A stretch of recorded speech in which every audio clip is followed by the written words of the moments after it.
Graça e paz. Nós vamos continuar hoje a nossa caminhada visitando uma nova igreja, uma nova cidade. Vocês têm acompanhado todas as outras caminhadas aí? Qual foi a primeira igreja que nós visitamos? Éfeso. A segunda foi Esmirna. A terceira, Pérgamo. A quarta foi domingo passado, foi Tiatira. E hoje nós vamos para Sardes. E ainda faltam mais duas igrejas. Quais? Filadélfia. Aí vamos estar em casa, não é isso? E depois vamos terminar com Laodiceia, né? Nem sempre a palavra de Deus fala a nosso favor. Às vezes ela fala contra nós.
Vamos ler esse texto. Encontramos em Apocalipse 3, os versos 1 a 6. Assim diz a carta: ao anjo da igreja em Sardes escreva: Essas são as palavras daquele que tem os 7 Espíritos de Deus e as 7 estrelas. Conheço as suas obras, você tem fama de estar vivo, mas está morto.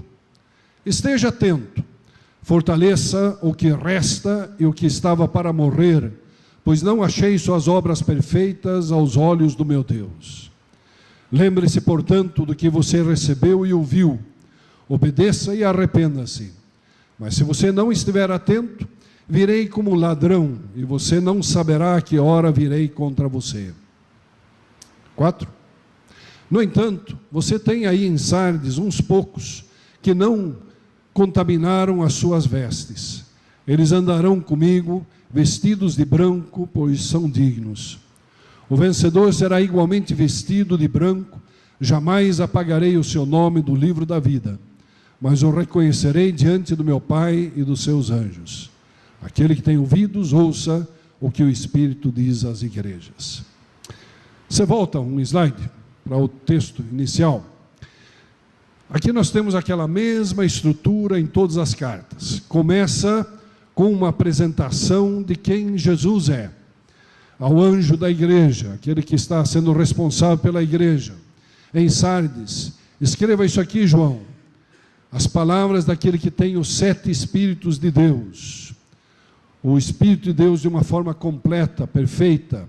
E as 7 estrelas, que são basicamente representando essas 7 igrejas. Esse é o Jesus. É um eco do que já está no capítulo 1. Capítulo 1 de Apocalipse apresenta Jesus de uma forma completa, mais completa. E depois cada carta tem uma parte dessa apresentação de acordo com a necessidade de cada igreja. Então Jesus se apresenta com características importantes para aquela igreja. Conheço as suas obras. Jesus é aquele que tem, como nós vimos para Tiatira, aqueles olhos como chama de fogo, aquele que enxerga por detrás das fachadas, enxerga por detrás das máscaras, por detrás daquele disfarce que muitas vezes nós podemos colocar, tentando, quem sabe, enganar os outros, mas a Jesus a gente não engana. E é uma palavra forte que Jesus tem aqui. Você tem fama de estar vivo, mas na verdade está morto. Eu volto a isso. Por isso então vem a exortação, esteja atento, fortaleça o que resta. Eu tenho visto que as obras não são perfeitas. Lembre-se, esteja atento, fortaleça o que resta, lembre-se do que você recebeu e ouviu, obedeça e arrependa-se. Esses são os verbos, as ordens de Jesus, as recomendações, ou até mais forte, as exortações que Jesus tem para essa igreja. Próximo. E aqui vem então o fato de que alguns ainda não se renderam a essa vida sem Cristo, essa vida que ele chama de morta. E depois vem, como em todas as cartas, para o vencedor existe uma recompensa. E a necessidade de todos ouvirem a voz de Deus. E basicamente isso nós temos em todas essas cartas, esses elementos, numa coerência daquilo que é colocado para as 7 igrejas. Próximo, por favor. O que nós sabemos sobre Sardes? É uma cidade que já vem citada na história secular muito antes de Jesus Cristo, muito antes dessa época de João escrever o livro de Apocalipse.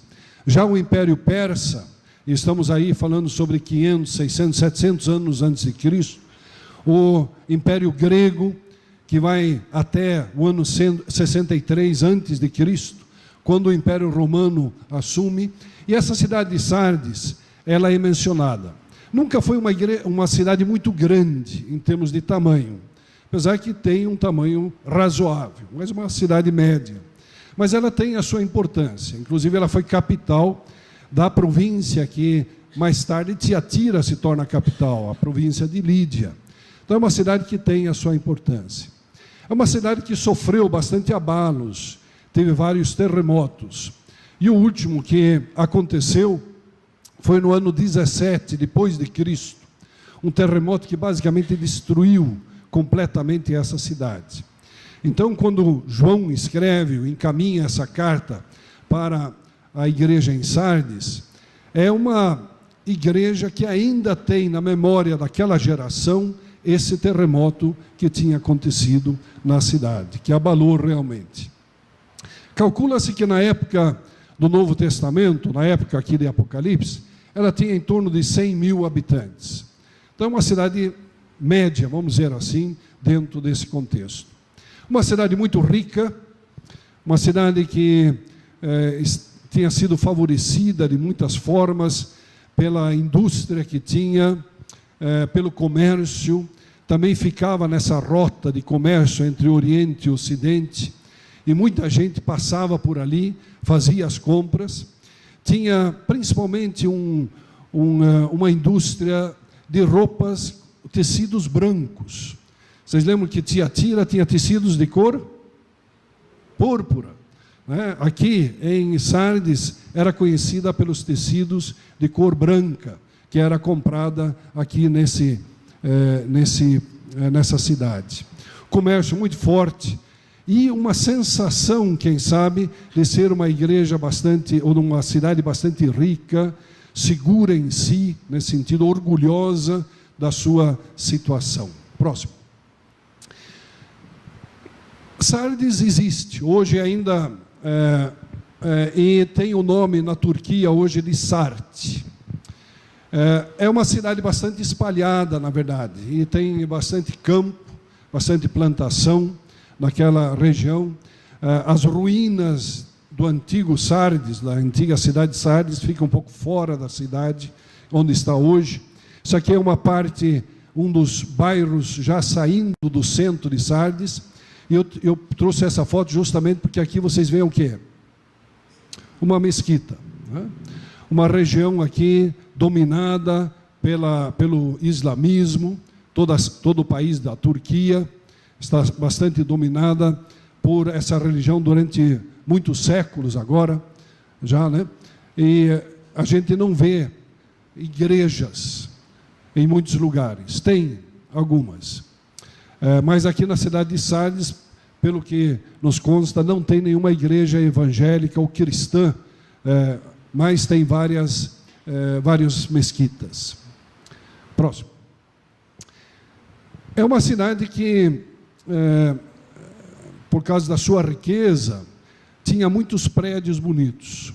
Um deles é esse ginásio, que servia tanto para a questão do governo local, como também para ensino, lugar de encontro, e é um prédio bastante preservado. Naturalmente houve reparos e tal. Esse prédio é do século VII, VIII, quer dizer, antes da entrada dos muçulmanos e a queda do Império Romano, mas é um prédio um pouco mais recente, que não havia então nessa época quando João escreve. Próximo. Não sei se dá para ver, está um pouco claro aqui, né? Mas isso aqui é uma parte mais antiga.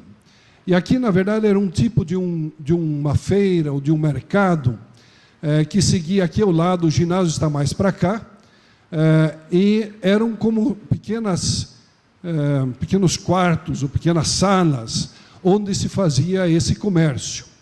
Então, ao longo aqui dessa rua, dessa estradinha aqui, então tinha vários lugares aqui para comércio. E por aqui, então, passavam aqueles que vinham vender, comprar coisas. Próximo. Quanto à situação religiosa naquela época, nós sabemos que havia muitos judeus. Mas é interessante que nessa carta, e pelo que consta também a história, na cidade de Sardes não havia perseguição. Vocês viram em outras cartas, por exemplo, Esmirna, mas também Pérgamo, que havia uma perseguição muito forte por parte dos judeus contra os cristãos. Os judeus que não aceitavam Cristo como Messias, não aceitavam o que eles chamavam da seita do Nazareno, né, os cristãos. Mas parece que nessa cidade, mesmo tendo muitos judeus, não era esse aspecto. A adoração principalmente era a Artemis, ou Ártemis, uma deusa, esse é o nome grego, o nome romano Diana, a mesma deusa que eles adoravam lá em Éfeso, né? Inclusive, se vocês lerem quando Paulo visita Éfeso, é justamente porque Paulo está pregando e o pessoal deixa de comprar as estatuetas de prata da deusa Ártemis, que dá toda aquela revolta, todo aquele, né, e começam a perseguir, levam os cristãos para o teatro lá em Éfeso. É a mesma deusa, que é a principal adoração aqui nessa cidade de Sardes. Também havia aqui uma forte devoção ao imperador. E dentro daquele ginásio que nós vimos, tem ainda inscrições que falam sobre o imperador como Deus, né? Próximo. Como tinha muitos judeus, tinha uma sinagoga bastante grande. E essa sinagoga está bastante preservada, inclusive tem muitos mosaicos, paredes muito bonitas, inclusive, ali tem um altar. E isso aqui então é da época 300, 400 depois de Cristo. Um lugar bastante preservado. Próximo. Esse então é o antigo templo de Ártemis. Pode escurecer um pouco de novo, por favor. Pode manter assim. Então esse é o antigo templo de Ártemis.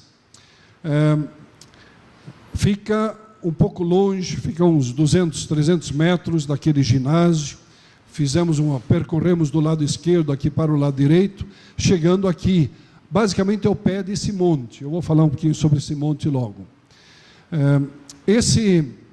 Essa adoração a Ártemis foi provavelmente até o ano 300, 400 depois de Cristo, quando na verdade a igreja cristã se tornou bastante forte dentro do Império Romano.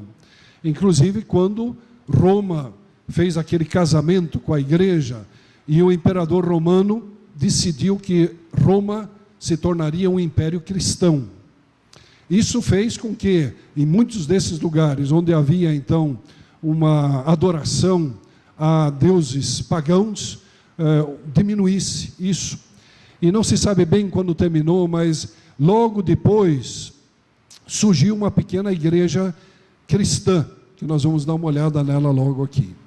Mas esse é o templo dela então. Por favor, próximo. Tem bastante pilares ainda desse templo. Próximo. A cidade de Sardes, ela tinha uma característica interessante. Ela tinha uma cidade, a chamada cidade baixa e a cidade alta. E vocês sabem, eu falei hoje de manhã sobre isso. Quem tem estado em Salvador, né, lembra que lá tem a cidade alta e a cidade baixa, não é isso? E tem um elevador no meio lá que chama-se o quê? Elevador Lacerda, né? Quem já andou no elevador Lacerda? Aqui não tinha elevador, não. Mas tinha essa parte alta da cidade e a parte baixa da cidade. E essa cidade tinha tido dois acontecimentos muito interessantes na sua história, quando ela foi invadida por inimigos que chegaram na cidade baixa, e o pessoal fugiu para o lugar alto, a cidade alta, né? Parte alta. Porque lá em cima eles se sentiam muito seguros. E nós vamos ver uma foto logo aqui, que um lado da cidade era uma subida mais amena, assim, que dava para subir, inclusive com carros de bois e outras coisas assim, dava para subir. E o outro lado era quase como um paredão, né? Bastante íngreme, bastante difícil de subir. E a ideia que se tinha é que, se nós vamos lá para o alto dessa cidade, né, a parte alta da cidade, nós estamos seguros. A gente vai vigiar essa subida mais amena, por onde normalmente se entra e tal, e aquela parte que é mais difícil de subir, a gente pode até deixar, porque ninguém vai conseguir subir ali. Só que por duas ocasiões tinha acontecido que inimigos tinham chegado, a primeira vez já na época do Império Persa, tinha entrado o exército inimigo, tinha conquistado a parte baixa da cidade, e o pessoal tinha fugido para a parte alta. E aí eles ficaram espreitando ali, esperando ali, né, para ver o que ia acontecer. Se tinha alguma forma de conquistar a cidade também na parte alta. E ficaram ali durante um tempo, os inimigos, olhando e tal, e de repente descobriram que havia um caminho secreto pelo lado mais difícil de subir. Possivelmente alguém estava ali controlando se estava funcionando aquilo, era uma saída de segurança, vamos dizer assim, de escape, se fosse necessário, quem sabe também para trazer certas coisas, né, para não ter que fazer toda a volta pelo caminho mais longo. Tinha um caminhozinho que tinham feito ali para subir daquele lado mais difícil, aquele paredão, né? Durante a noite, alguns do exército inimigo subiram por aquele caminho que eles tinham visto alguém passar durante o dia. E entraram e pegaram de surpresa os soldados, os guardas, dentro da cidade de Sardes, que estava, na verdade, com uma muralha para o lado da entrada principal. E ali, então, conseguiram invadir e conquistar a cidade. Por 2 vezes isso tinha acontecido. Mas ainda havia aquela ideia na cidade, que nós só podemos ficar tranquilos que ninguém nos atinge aqui. E vocês vão ver como isso tem importância para o texto que nós temos aqui. Próximo. Aqui dá para ver, essa é a parte baixa da cidade. A parte alta da cidade ficava nesse morro. Aqui tem pouca coisa, inclusive Alzira e eu que visitamos lá, não fomos até lá em cima. Tem, parece que, ruínas de um castelo, basicamente. A entrada principal era essa aqui, e o paredão ficava do outro lado. A próxima foto. Aqui dá para ver o paredão, né? Então, normalmente se via por lá, subia para lá, para a cidade, e aqui então ficava sem guardas, sem qualquer resguardo. Próximo. Dentro do templo de Ártemis, ou Artemis, tem essa capela cristã. Essa capela cristã, ela provavelmente é daquela época, do ano 300, 400, depois de Cristo. Então, não é aqui que a igreja em Sardes se reúne na época em que recebe a carta. Mas são vestígios claros de que havia uma igreja cristã, um povo cristão dentro dessa cidade. Próximo. Aqui a parte de dentro dessa capela, dessa igreja, não é muito grande. Quem sabe cabe aqui no máximo umas 50, 60 pessoas. Próximo. Em vários lugares, nessas ruínas, a gente vê essas cruzes. Inclusive aqui dá a ideia quase de um tanque batismal, né? E tanto no prédio do ginásio, como também ali, isso aqui é tirado do lado do comércio, como também ali no templo de Ártemis, tem essas cruzes. E essas, eles acham que é da época inicial da igreja nesse lugar. Próximo. Bom, o que diz a carta então, né? Agora fizemos turismo um pouco, né? O que diz essa carta? Eu gosto de uma palavra-chave para cada uma dessas cartas, e me parece que a palavra-chave para essa igreja é a palavra realidade. O que é real? Qual é a situação real mesmo de vocês como igreja? Aparenta alguma coisa, mas isso é real, é verdadeiro? Ou será que a verdade é algo diferente? E Jesus tem uma palavra muito forte, não é verdade? Vocês têm fama, vocês têm nome de estarem vivos, né, de que está tudo bem, mas na verdade, vocês estão mortos. Palavra dura, não é verdade? Não é uma palavra que a gente quer que venha para a nossa igreja, né? Para qualquer igreja. Mas Jesus está vendo que muita coisa parece muito bem ali, mas na verdade, por detrás disso, lá no interior, não há comunhão com Deus como deveria ter. Uma igreja que não sofre perseguição, uma igreja que está dentro de um contexto bastante rico, uma igreja que está dentro de um ambiente onde eles podem exercer a sua fé sem problema nenhum, aparentemente. Parece, inclusive, que apesar de ser ali também um lugar de adoração ao imperador, eles não estão sendo perseguidos por não adorarem o imperador, diferente de outros lugares, mas uma igreja que parece que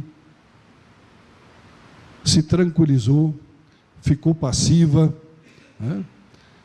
Que de alguma forma descansou na sua riqueza, na sua tranquilidade, e com isso perdeu o seu fervor, perdeu a sua comunhão com Deus. Nem todos, naturalmente, isso a carta diz, tem aqueles que não se deixaram levar por isso, tem aqueles que se mantiveram fiéis, mas grande parte da igreja tinha caído nessa situação. Quem sabe a rotina normal, quem sabe os rituais, quem sabe eles vinham às reuniões, quem sabe eles davam as suas ofertas, tinha muita atividade, mas não tinha vida. E Jesus, que enxerga então, que conhece as coisas, que enxerga por detrás das fachadas, das máscaras, daquilo que aparece, que aparenta, ele viu que aqui não tem vida nessa igreja. Por isso então vem essa exortação: arrepende-te, arrepende-te, volta atrás. O que vocês foram ensinados? Qual foi a doutrina dos apóstolos que foi pregada, ensinada entre vocês? Voltem atrás, lembrem-se daquilo que vocês ouviram e obedeçam. Arrependam-se dessa apatia, dessa indiferença, dessa passividade, e voltem-se para o Senhor. Também temos essa expressão: sejam vigilantes. Acorda, povo, acorda, igreja. Parece que Jesus está dizendo: vocês precisam ressuscitar na sua fé, de alguma forma. Vocês estão muito tranquilos, vocês acham que estão seguros, já têm inclusive garantido o seu nome no livro da vida, mas não é assim não, não é assim não. Assim como a cidade de vocês foi invadida pela porta dos fundos, pelas costas, quando vocês achavam que estava tudo muito tranquilo, vocês tinham controle sobre a coisa, da mesma forma, vocês podem ser atacados, e vocês podem sofrer a derrota final. Por isso acordem, sejam vigilantes, atentos, porque pode ser como um ladrão que vem à noite, Normalmente essa expressão, quando Jesus fala que ele pode vir como um ladrão que vem à noite, não para roubar naturalmente, mas a ideia é da volta de Cristo. Nós cantamos sobre isso aqui, Quem sabe nesse caso pode até estar se referindo a isso também, mas principalmente a um alerta a essa igreja de que uma intervenção de Deus nesse meio pode ser bastante forte e difícil para eles. Temos situações na história onde Deus foi quase que obrigado a mandar alguma coisa contra a igreja para que ela entendesse a seriedade da coisa. E nós temos vários exemplos disso no Antigo Testamento, inclusive o próprio exílio do povo de Israel na Babilônia, como um castigo porque eles não estavam atentando para Deus, seguindo os preceitos de Deus. Quem sabe não é uma ameaça em primeiro lugar, é mais um alerta. Acordem, estejam vigilantes, não deixem que o inimigo os ataque pelas costas, mas estejam protegidos, através da minha palavra, através da comunhão com Cristo Jesus. E aí vem a questão do vencedor. E é interessante aqui, pensando em que são roupas brancas, tecidos brancos que eles fazem nessa cidade, a promessa de Jesus é que aqueles que vencerem, aqueles que foram fiéis, terão vestes brancas, roupas brancas, e o livro escrito, e o nome escrito no livro da vida. Não estejam tão seguros que toda essa tranquilidade, toda essa situação de vocês aí, sem perseguição, sem aparentemente perigo nenhum, que isso já garantiu a vida eterna para vocês. Não, arrependam-se. Vivam a vida abundante em Jesus Cristo, para que vocês possam ter também a promessa da vida eterna.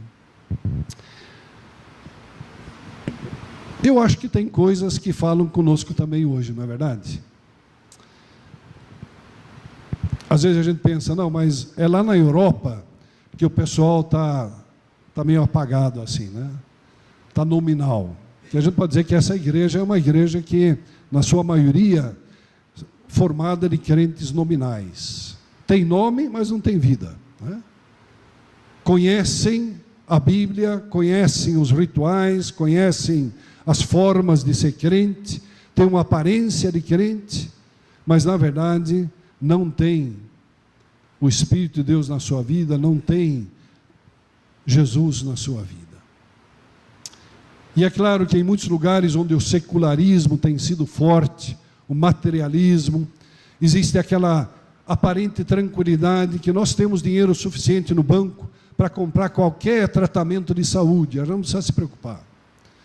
Nós temos todos os seguros possíveis, né, que nos dão tranquilidade na vida. Seja o que for que acontece conosco, nós temos um seguro que cobre isso. E é muito essa mentalidade que se tem em muitos lugares, quem sabe na Europa hoje, também nos Estados Unidos. Mas eu vejo isso também no nosso meio.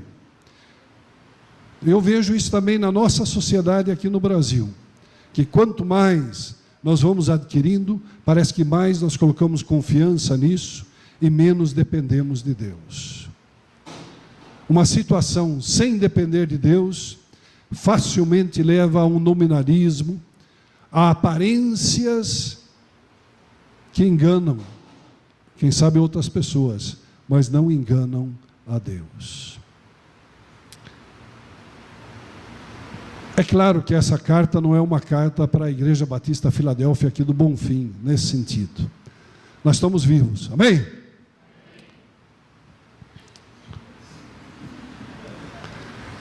Mas quem sabe, corremos riscos. Individualmente, também como comunidade às vezes. Nós entramos numa certa rotina, nós aprendemos a ser crentes, nós sabemos que forma devemos nos portar para dar uma boa aparência de espiritualidade, e às vezes, por detrás, tem coisas que nós precisamos acertar com Deus. Coisas que podem aos poucos ir nos levando a um afastamento, quem sabe até uma morte espiritual. Por isso, eu acho que essa palavra vale para nós também.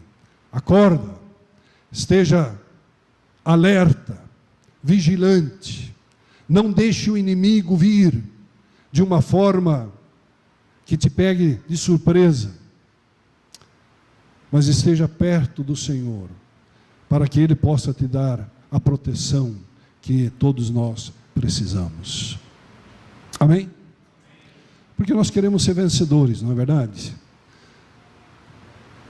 Nós queremos chegar até o fim da nossa jornada, sabendo que nós temos o nosso nome escrito no livro da vida, sabendo que temos uma garantia da participação no reino de Deus para toda a eternidade. Próximo. Eu gosto de voltar um pouco atrás, acho que é mania de professor, né? Mas um pouco para a gente não esquecer aquilo que nós vimos antes, né? Éfeso, a recomendação é: viva o amor de Deus, volte ao seu primeiro amor. A palavra-chave de Éfeso é amor, naturalmente, né? E nós cantamos isso aqui, né? Estar apaixonado por Cristo, né? Mas também o amor entre os irmãos. Eu acho que também era uma característica que precisava acontecer na cidade de Éfeso. Inclusive a carta de Paulo a Éfeso, aos Efésios, é uma carta que fala sobre essa unidade dentro da igreja do Senhor. Já não é mais gentio, já não é mais judeu, não é bárbaro, somos todos um em Cristo. O amor entre os irmãos. E Jesus se apresenta como aquele que sustenta, aquele que é presente, né? Aquele que quer ter comunhão com os seus. Esmirna, essa cidade que sofreu tanta perseguição, inclusive com mártires, onde a recomendação é: seja fiel, apesar da perseguição e do sofrimento. Uma carta muito atual em muitos lugares no mundo hoje, e quem sabe em algumas vidas aqui também, né, onde a gente sente que há pressões de diferentes formas. E essa recomendação de ser fiel até a morte. Mas por quê? Jesus é o ressurreto. Ele venceu a morte. E com ele nós vencemos a morte também. O próximo. E as duas outras igrejas aqui, Pérgamo, onde a palavra-chave é verdade, né? Éfeso, amor; Esmirna, sofrimento; Pérgamo, verdade. Uma cidade intelectual, cultural, uma universidade muito grande, uma biblioteca que concorria com a biblioteca de Alexandria. Inclusive foi lá que os pergaminhos foram feitos, né? Os livros feitos de couro que não se destruíam, enquanto que em Alexandria eles usavam papiros, que era feito da grama ou do mato que nasce no Nilo e também no mar. Mais uma cidade que se achava dona da verdade, muita ciência, muito conhecimento. Inclusive havia uma deusa, um deus que era o deus da medicina, que era muito importante na cidade. Jesus diz: eu sou o juiz com a espada, que discerne aquilo que é certo, aquilo que é errado, né? Tiatira, que nós vimos no domingo passado, não se comprometa com os ideais e valores do mundo. Jesus é o Filho de Deus que limpa de todo o pecado. E hoje, Sardes, esteja atenta, não deixe o inimigo te surpreender. Jesus é aquele que dá vida a uma igreja morta. Jesus é aquele que quer, todo dia, né, nos dar a vida em abundância. A todas essas igrejas, mantenham o ensino apostólico. Siga aquilo que Jesus ensinou os apóstolos e apóstolos passaram para vocês. Onde é que nós temos isso hoje? Nos programas de televisão? Mesmo sendo os grandes pregadores? Às vezes sim. Onde é que nós temos o ensino apostólico hoje?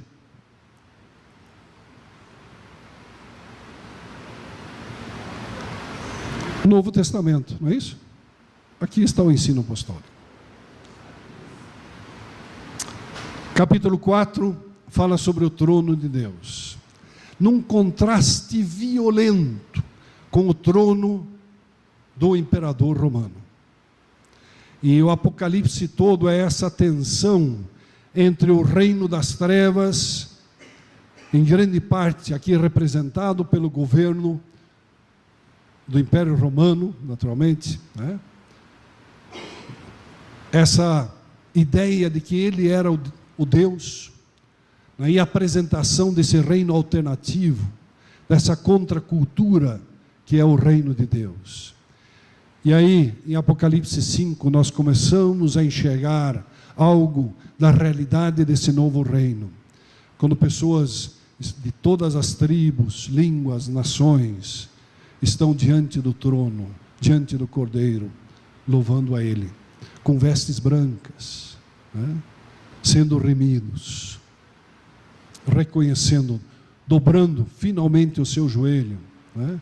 Reconhecendo que Ele é o Senhor. Acorda, igreja, esteja atenta. Amém.